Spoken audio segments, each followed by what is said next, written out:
Барлықтарыңызға сәлем. Бүгін мен сіздердің маған қойған сұрақтарыңызға жауап беретін боламын. Бірінші сұрақ ол: сәлем қарындас, сұрақ сізге: туып өскен жеріңді айтасыз ба? Қиын болмаса рахмет дейді. Айтайын, мен туылған қалам ол Семей қаласы, ал өскен жерім ол Бақты ауылы. Сәлем, қандай музыканы тыңдайсың? Нантилан тыңдамаш Құдай үшін дейді. Жоқ, мен Нантилан тыңдамаймын, бірақ оларға қарсылығым жоқ.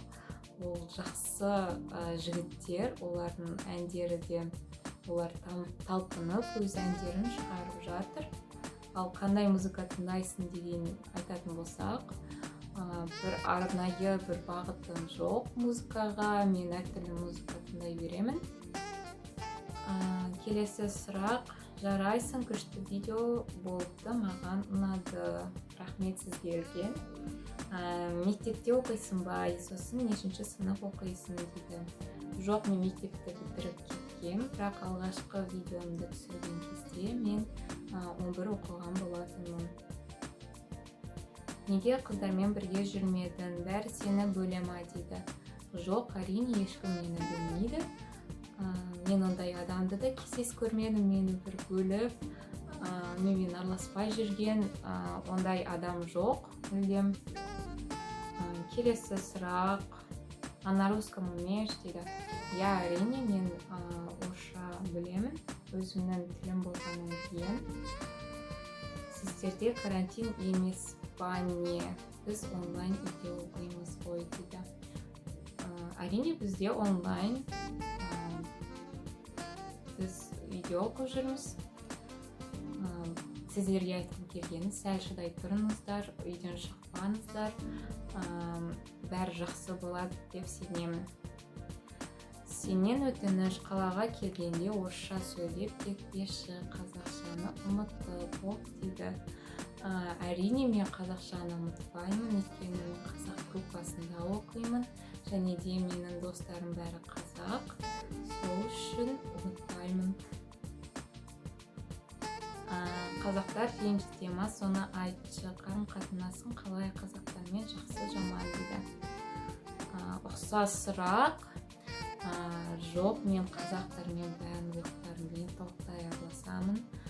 Жаңа танысқан қазақтармен де жақсы араласамын.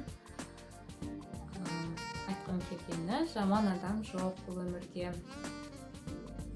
Мыслишь на каком языке дейді.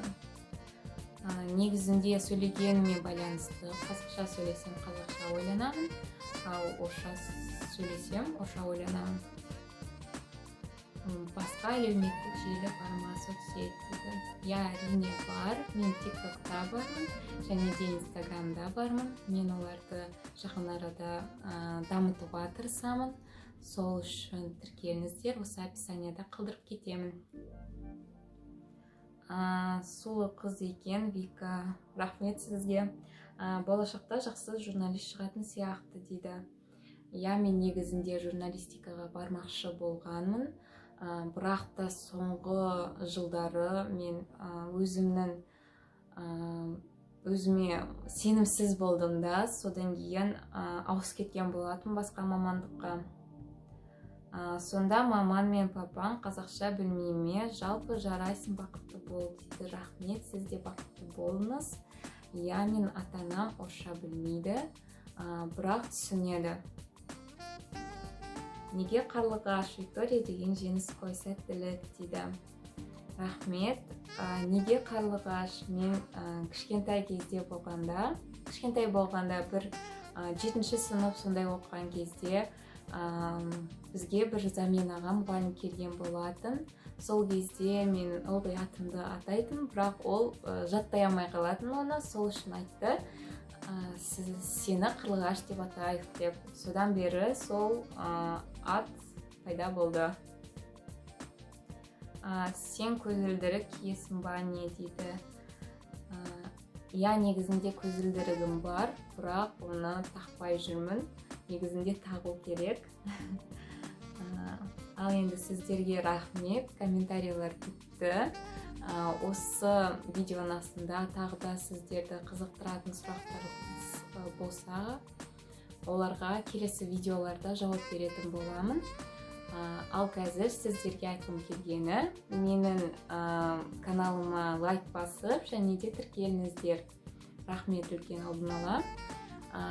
Ал екіншіден мен сіздерге айтқым келеді, менің қазір видео көп шығара алмаймын, өйткені бірінші курс оқығаннан кейін көп видео жасауға уақыт керек, ал менде уақыт бәрі оқумен кетіп жатыр. Сол үшін ренжімей, біраз күтіп, сол кезде мен көп видеоға шығаруға тырысамын. Рахмет, сау болыңыздар.